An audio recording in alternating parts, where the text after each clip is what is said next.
பொதுவாக நம்ம ரொட்டீனில் சில நாட்களில் பார்த்திங்கன்னா நமக்கு ரொம்ப ஸ்ட்ரெஸ்ட் அவுட்டாக தாட்ஸ்லாம் ட்ரெயின் ஆகி இதுக்கு மேலே நான் வேலையே செய்ய முடியாது, என்னால் எதையுமே யோசிக்க முடியாதுன்னு சொல்லி ஒரு 3-4 மணிக்கு மேலே தோணலாம். இல்லை நமக்கு ஈவினிங்க்கு மேலே அந்த மாதிரி ட்ரெயின்ட் அவுட்டாக இருக்கும். காரணம் நம்ம ஒர்க் நேச்சர் வந்து அதிக டேட்டாவை கன்சியூம் பண்ணுற மாதிரி, நிறையா நம்ம கோடிங் பண்ணுற மாதிரியோ, இல்லை நம்பர்ஸ் நிறையா பார்க்குற மாதிரியோ, இல்லை நிறைய விஷயங்களை வந்து அண்டர்ஸ்டாண்ட் பண்ணிக்கிற மாதிரி இருந்துச்சுன்னா, சம்டைம்ஸ் ஸ்கூலில் படித்தா கூட இப்படி தான் இருக்கும் நமக்கு. ஏன்னா ஒரே நேரத்தில் அதிகப்படியான இன்ஃபர்மேஷனை உள்ளே கடத்துறது, இல்லை அதை ப்ராசஸ் பண்ணுறது, அப்படி இருக்கும்போது ஆட்டோமேட்டிக்காக நமக்கு ஒரு ட்ரெயின்டு ஸ்டேட் நமக்கு வரும். இது இன்ஃபர்மேஷன் ஓவர்லோடுன்னு சொல்லுவோம். ஆனால் இந்த இன்ஃபர்மேஷன் ஓவர்லோடுன்றது வேலையிலையோ படிப்புலையோ தேவையான ஒன்று. ஏன்னா வேறு வழி இல்லை, நம்ம இந்த காலகட்டத்துக்குள்ளே இதெல்லாம் பண்ணணுன்ற மாதிரி இருக்கிறனால இந்த இன்ஃபர்மேஷன் ஓவர்லோட் நார்மல்னு எடுத்துக்கலாம். ஆனால் இப்போ இருக்கிற ஸ்டேட்டில் நமக்கு ஏற்படுற இன்ஃபர்மேஷன் ஓவர்லோடுன்றது வெறும் வேலைக்காகவும் படிப்புக்காகவும் மட்டும் ஏற்படுறதில்லை, நம்ம செய்கிற மற்ற தவறுகளாலும் தான். இந்த வீடியோவில் இந்த மாதிரி இன்ஃபர்மேஷன் ஓவர்லோட் ஆகும்போது இதன் மூலமாக நமக்கு ஏற்படக்கூடிய பிரச்சனைகள் என்ன, அதை எப்படி ஹேண்டில் பண்ணலான்றதை பற்றி தான் இந்த முழு வீடியோலையும் பேச போகிறோம். ஆனால் இந்த இன்ஃபர்மேஷன் ஓவர்லோட்னால் ஏற்படக்கூடிய நேரடி பிரச்சனைகள்ன்றது ஸ்ட்ரெஸ்ஸு, டிப்ரெஷன் இதெல்லாம் சொல்லலாம். இது நமக்கு தெரிஞ்ச காமன் டேர்ம்ஸ். இதை தாண்டி நிறையா மென்டல் ஹெல்த் இஷ்யூஸும் க்ரியேட் ஆகுது. ஆனால் இங்கே நம்ம அதை பற்றி பேச போகிறதில்ல. ஈர்ப்பு விதி சார்ந்து இந்த விஷயங்கள் எப்படி நமக்கு பாதிக்குது, நம்மளுடைய வாழ்க்கை தேவைகளுக்கு இதெல்லாம் எப்படி தடையாகுது, இது எப்படி ஹேண்டில் பண்ணலான்றது தான் டீட்டெயிலாக இங்கே பேச போகிறோம். நம்ம சேனல் இதான் ஃபஸ்ட் டைம் விசிட் பண்ணுறீங்கன்னா சேனல் சப்ஸ்கிரைப் பண்ணிக்கோங்க. ஈர்ப்பு விதி பற்றின நிறைய வீடியோஸ் ஒரு 6-7 இயர்ஸ் நான் அப்டேட் பண்ணியிருக்கேன். ப்ளஸ் அஃபர்மேஷன் அப்படின்னாவே தமிழில் நம்ம சேனல் இல்லாத டாப்பிக்கே கிடையாது, செக் பண்ணுங்கள்.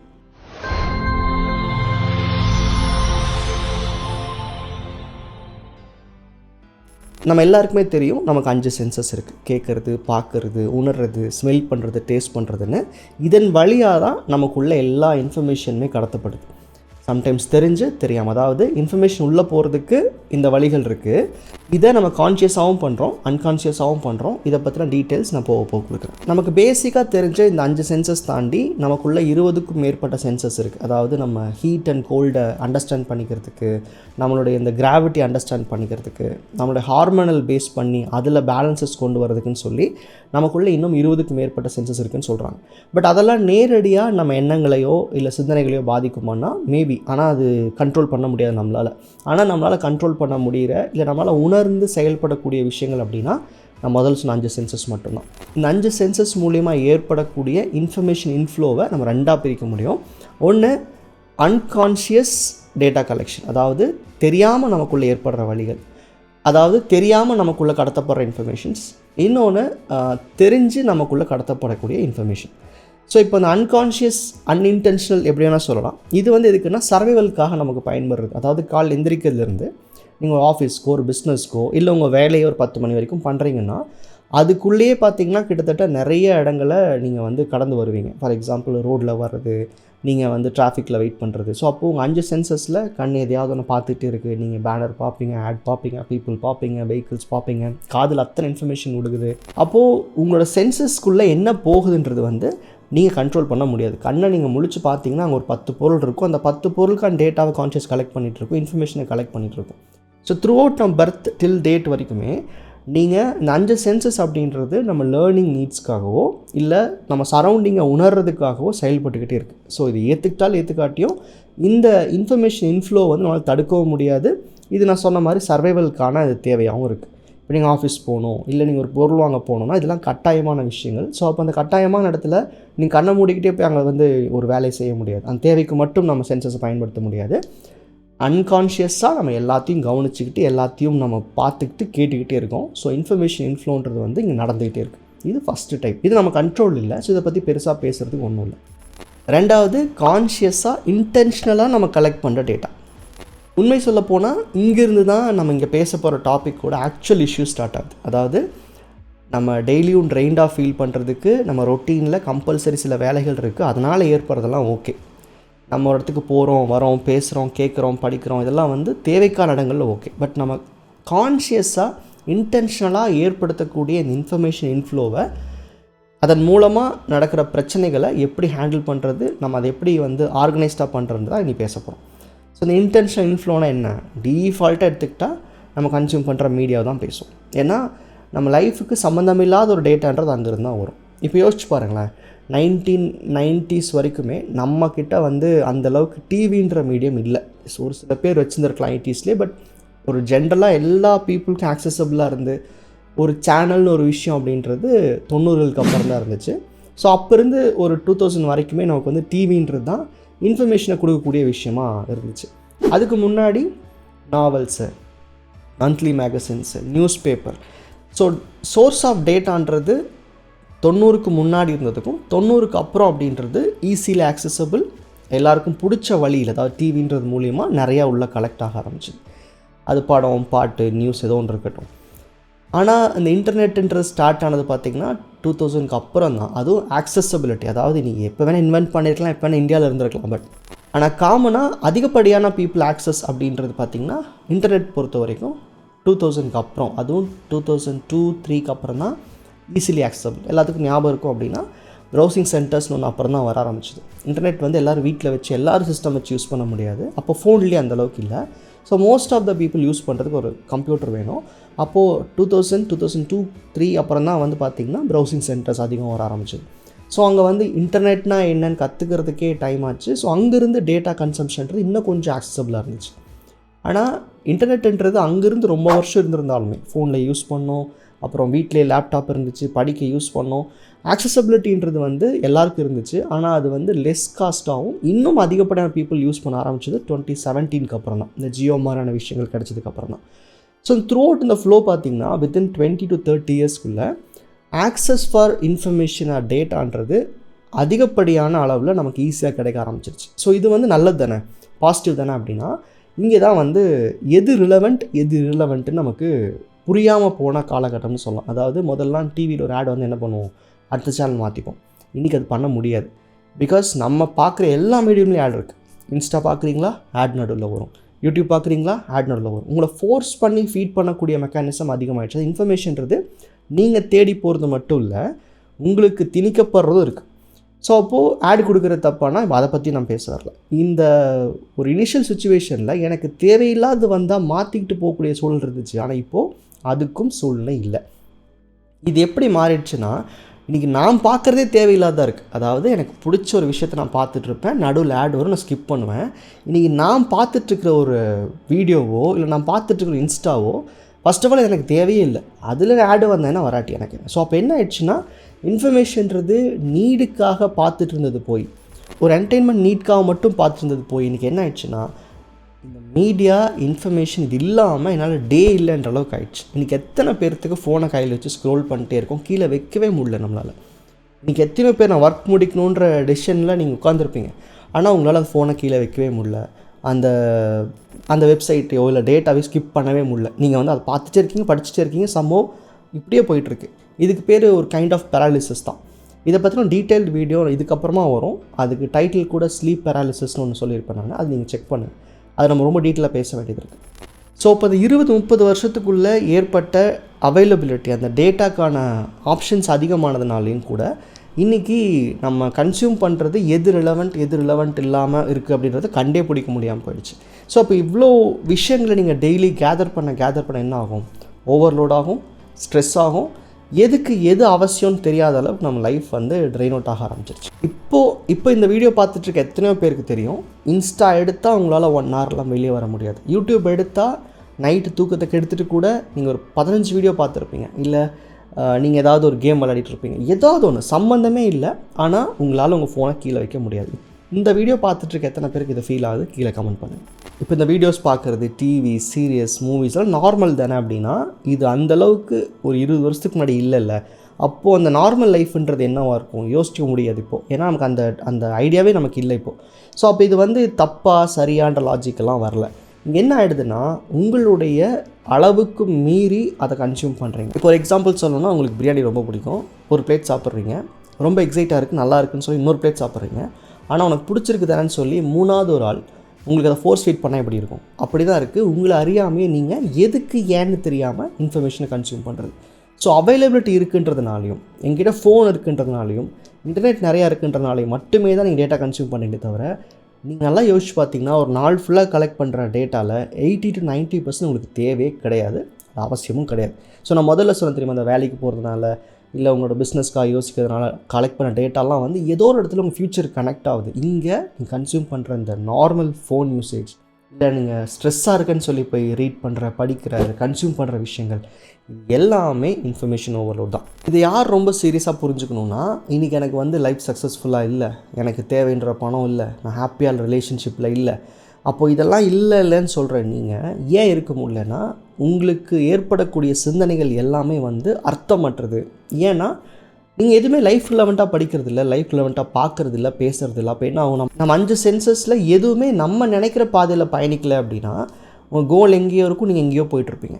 அப்போது எக்ஸ்பெக்டேஷன்ஸ்க்கும் ரியாலிட்டிக்கும் ஏன் மிஸ்மேட்ச் ஆகுது அப்படின்னா, நம்ம எண்ணங்கள் நம்ம தேவைக்கான வகையில் சிந்திக்க மாட்டேங்குது. ஏன் சிந்திக்கலைன்னா நீங்கள் கொடுக்குற இன்ஃபர்மேஷன் அந்த மாதிரி இருக்குது. இப்போது இதனால் நடக்கக்கூடிய சீரியஸான 4 விஷயங்கள், இதை நீங்கள் உணர்ந்துக்கிட்டு இருக்கீங்கன்னா கண்டிப்பாக நீங்கள் வந்து உடனே இதுக்கு ஏதாவது ஒரு ஆக்ஷன் எடுக்கணுன்றதையும் ஞாபகம் வச்சுக்கோங்க.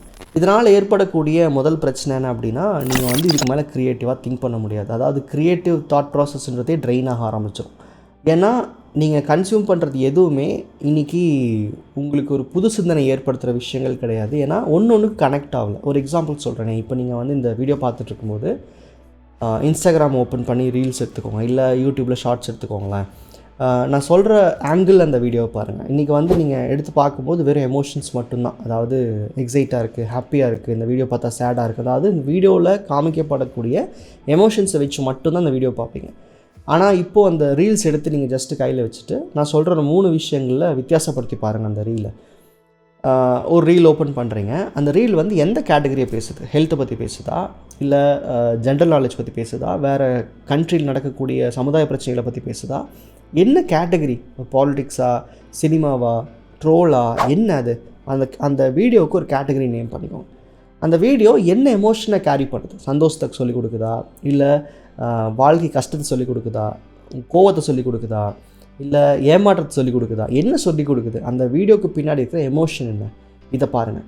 அதில் சொல்லப்படுற கருத்தோ இல்லை அந்த ரீல்ஸில் வரக்கூடிய இன்ஃபர்மேஷனோ என்னோட இலக்குக்கு எங்கே பொருந்தும், இல்லை எங்காவது பொருந்துமா, அதை யோசிச்சுக்கோ. இந்த 3 கேட்டகரி வச்சுட்டு ஒரு 5 நிமிஷம் ஒவ்வொரு ரீலாக ஸ்க்ரோல் பண்ணிட்டு பார்த்துட்டே வாங்களேன்.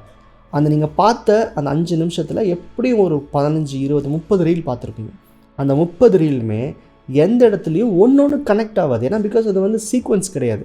ஒரு எமோஷன் ஹாப்பியாக இருக்கும், இன்னொரு எமோஷன் சேடாக இருக்கும், இன்னொன்று வந்து ட்ரோலாக இருக்கும், இன்னொன்று எதுக்குனே தெரியாது. அப்போது நீங்கள் என்ன பண்ணுறீங்கன்னா யோசிச்சு பாருங்கள். இன்றைக்கி உங்கள் வீட்டில் ஒரு எல்இடி லைட் ஸ்ட்ரிப் இருக்குது, அதில் 16 கலரில் எல்இடி இருக்குதுன்னு வச்சுக்கலாம். பிங்க்கு, இப்போ நான் எரிஞ்சிட்ருக்க பிங்க் மாதிரி, க்ரீன், எல்லோ நிறைய இருக்குது. இப்போது ஆன் பண்ணால் ஸ்டாண்டர்டாக வந்து அந்த லைட்டில் வந்து ஒயிட் கலர் தான் தெரியும். ஆனால் அதுவே நீங்கள் என்ன பண்ணுறீங்க, அந்த உட்காந்து படிச்சுட்ருக்கீங்க, அந்த லைட் போட்டு திடீர்னு பார்த்தா லைட் 2-3 டைம் பிளிங்க் ஆச்சுன்னா ஒரு மாதிரி இரிட்டேட் ஆகும்ல, நமக்கே ஒரு மாதிரி ஸ்ட்ரெஸ் ஆகும், என்ன லைட் இப்படி ஆகுது. ஆனால் அந்த லைட்டு வந்து கலரை மாற்றி எவ்ரி செகண்ட் வேறு கலர் பிளிங்க் ஆகிட்டே இருந்தால் என்ன ஆகும்? ஆல்மோஸ்ட் ஸ்ட்ரெஸ் ஆகிடும், ஒரு மாதிரி தலைவலிக்க ஆரம்பிச்சிடும். இதை தான் உங்களோட மூளைக்கு நீங்கள் ரீல்ஸ் பார்க்கும்போது பண்ணுறீங்க. அதாவது உள்ள அந்த ஸ்பார்க்ஸ் மாறிட்டே இருக்கும். இந்த ரீலுக்கும் இந்த ரீலுக்கும் கனெக்ட் இல்லை, அடுத்த ரீலுக்கும் சம்மந்தமே இல்லை. ஆனால் உங்கள் தாட்ஸ் எப்படி யோசிங்க, ஒரு கோர்வையாக எதுவுமே இல்லை.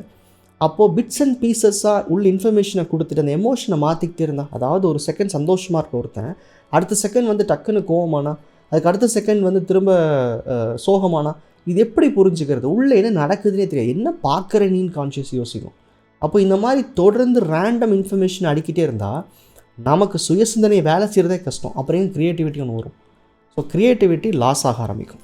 அடுத்தது ரொம்ப ஈஸியான புரிதல் தான். இது வந்து நிறைய சேலஞ்சஸ் க்ரியேட் ஆகும் லைஃப்பில். பிகாஸ் சேலஞ்சஸ்ன்றது என்ன, என் வாழ்க்கையை நகர்த்தி அடுத்த கட்டத்துக்கு கொண்டு போகிறதுக்கு ஏற்படக்கூடிய தடைகள்.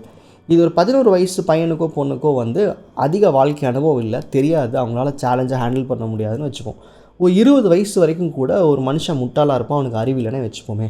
21 வயசுலேருந்து 30, 40, 50, 60 இன்றைக்கி யாராக இருந்தாலும் சரி, என்னோடய வாழ்க்கையை இதுக்கப்புறம் எப்படி கொண்டு போகிறதுன்னு தெரிலன்னு சொன்னீங்கன்னா, எப்படி இந்த சேலஞ்சை ஃபேஸ் பண்ணுறதுன்னு தெரிலன்னு சொன்னீங்கன்னா, அப்போ இங்கே என்ன நடக்குது? உங்களுக்கு இது வரைக்கும் ஏற்பட்ட அனுபவமோ அறிவோ இதுக்கப்புறம் நகர்ந்து போகிறதுக்கு உங்களுக்கு ஹெல்ப் பண்ணலன்னு அர்த்தம். அப்போ இங்கே என்ன நடக்குதுன்னா, நீங்கள் கன்சியூம் பண்ணுற எல்லாமே சம்ஹவ் குப்பையாயிடுச்சு. அந்த குப்பை என்ன பண்ணிடுச்சு, உங்களுக்குள்ள இருக்கிற ஆக்சுவல் அறிவை இல்லை உங்களுடைய தெளிவான சிந்தனைகளை கீழே போட்டு மூட ஆரம்பிச்சிருச்சு. அப்போ என்ன ஆகும், கண்டிப்பாக செயல்பட முடியாது. லைஃப்பில் எல்லாமே சேலஞ்சிங்காக தெரியும், எல்லாமே கஷ்டமாக தெரியும், அடுத்து எங்கே போகிறேன்னு தெரியாது. இதுக்கு காரணம் கண்டிப்பாக இன்ஃபர்மேஷன் ஓவர்லோட் தான். மூணாவது விஷயம் ஆப்வியஸ்லி ஸ்டாக்னேஷன் இருக்கும், கெரியர் நகராது, சம்டைம்ஸ் ரிலேஷன்ஷிப்பில் ஸ்டக் ஆகி நிற்கிறது, இந்த மாதிரி ரேண்டமாக அங்கங்கே லைஃப் ரொம்ப பாஸ் பண்ணி போகிற மாதிரி இருக்கும். இதுக்கு காரணம் நம்ம சுயசித்தனை நம்ம வாழ்க்கையை நடத்துறதுக்கு எங்கேயும் ஹெல்ப் பண்ண மாட்டேங்குது. ரேண்டம் இன்ஃபர்மேஷன் ஓடிக்கிட்டு இருக்கப்போ நீங்கள் எல்லாத்துலேயுமே ஸ்டக் ஆகி தான் நிற்பீங்க. இந்த வீடியோ மேபி நெகட்டிவாக தெரியலாம், பட் நான் சொல்கிறது reality. 90% of people go through பண்ணுற விஷயத்தை நம்ம சொல்லிட்டு இருக்கோம். அடுத்த ரொம்ப பேசிக்கான புரிதல் என்னென்னா, நம்மளை சுற்றி எல்லோரும் வளர்கிறது ரொம்ப நார்மலாக இருக்கும். ஏன்னா அந்தளவுக்கு நம்ம தாட்ஸ் ட்ரெயின் ஆகி நிற்கிது. அப்போ சுற்றி இருக்கிறவன் கொஞ்சமாக அவன் லைஃப்பை ஃபோக்கஸ் பண்ணுறான். அப்போ உங்களை விட அவன் ஓரளவுக்கு வந்து லைஃப்பை ஃபோக்கஸ் பண்ண அர்த்தம். உங்களை சுற்றி இருக்கிற எல்லாருமே வளர ஆரம்பிப்பாங்க, நீங்கள் தனிமைப்படுத்தப்படுவீங்க. இது பொதுவாக வந்து எப்போ நடக்கும் அப்படின்னா, ஒரு நினச்சி பாருங்கள், 3 இயர்ஸ் ஸ்டாங்கட்டாக இருக்கீங்கன்னா உங்களை சுற்றி இருக்கிறவங்களாம் அடுத்தடுத்த பொசிஷன் போகிறான், வெளியே போகிறான் அப்படின்னா ஆப்வியஸ்லி நீங்கள் வந்து ஒரு இடத்துல அப்படியே நிற்கிறீங்கன்னு அர்த்தம்.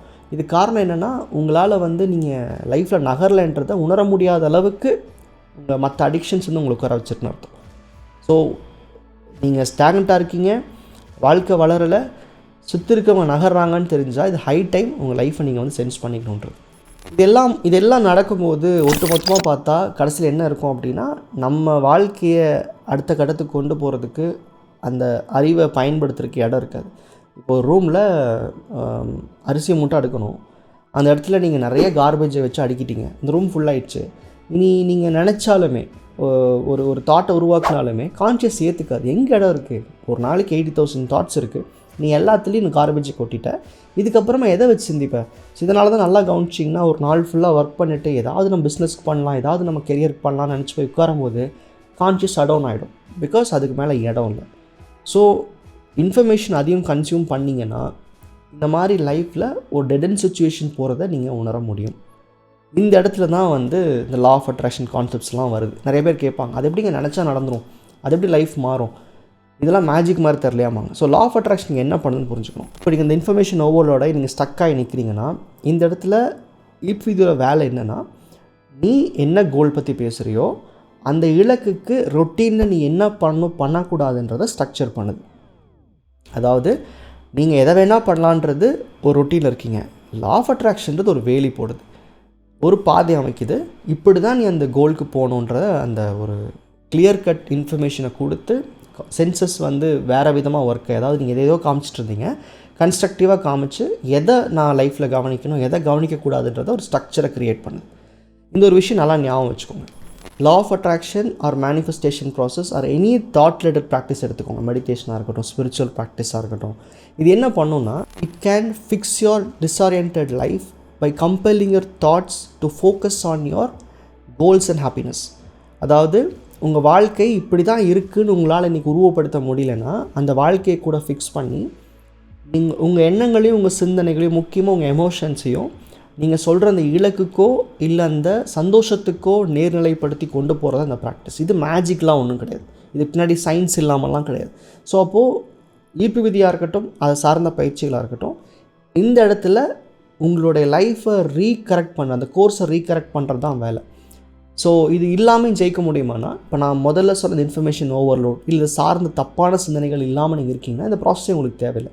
ஸோ இந்த இடத்துல தான் வந்து ஈர்ப்பு விதியோட ரோலே ப்ளே பண்ணும். இந்த வீடியோ பார்த்து முடிச்சதில் நீங்கள் ஒரு வேலை இந்த இன்ஃபர்மேஷன் ஓவர்லோட இஷ்யூவில் மாட்டிக்கிட்டு இருக்கீங்கன்னு நினச்சிங்கன்னா ஏதாவது ஒரு ஈர்ப்பு விதி பயிற்சியை ஸ்டார்ட் பண்ணுங்கள். அண்ட் இந்த வீடியோ சமப் பண்ணோம் அப்படின்னா ஒரு விஷயம் ஞாபகம் வச்சுக்கணும். இந்த வீடியோ சமப் பண்ணோன்னா ரொம்ப சிம்பிளான விஷயம் சொல்கிறேன், நல்லா கவனிச்சிங்கன்னா, இப்போது அந்த இன்ஃபர்மேஷனுக்கான அவைலபிலிட்டின்றது ரொம்ப ஈஸியாகிட்டே வருது, இன்னும் நிறைய ஷ்ரிங்க் ஆகிட்டே வருது.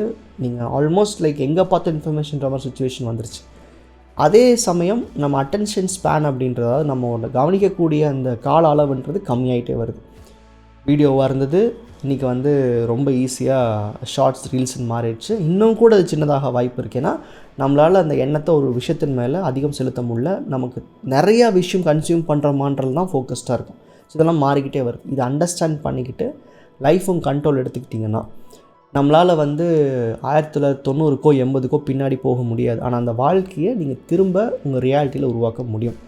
ஸோ எந்த அளவுக்கு இன்ஃபர்மேஷனை தாட்ஃபுல்லாக மீனிங்ஃபுல்லாக கன்சியூம் பண்ண முடியும்னு பாருங்கள். இதை எப்படி ஹேண்டில் பண்ணும் அப்படின்றத ஃபர்தராக நான் அடுத்தடுத்த வீடியோஸில் நான் ஷேர் பண்ணுறேன். இந்த வீடியோ புரிஞ்சிருந்துச்சு அப்படின்னா இதை உங்கள் லைஃப்பில் எப்படியாவது இம்ப்ளிமெண்ட் பண்ணி இதை புரிஞ்சுக்கிட்டு லைஃப்பை மாற்றவும் முயற்சி பண்ணுங்கள். ஒரு வீடியோவாக கடந்து போயிடாதீங்க. நன்றி.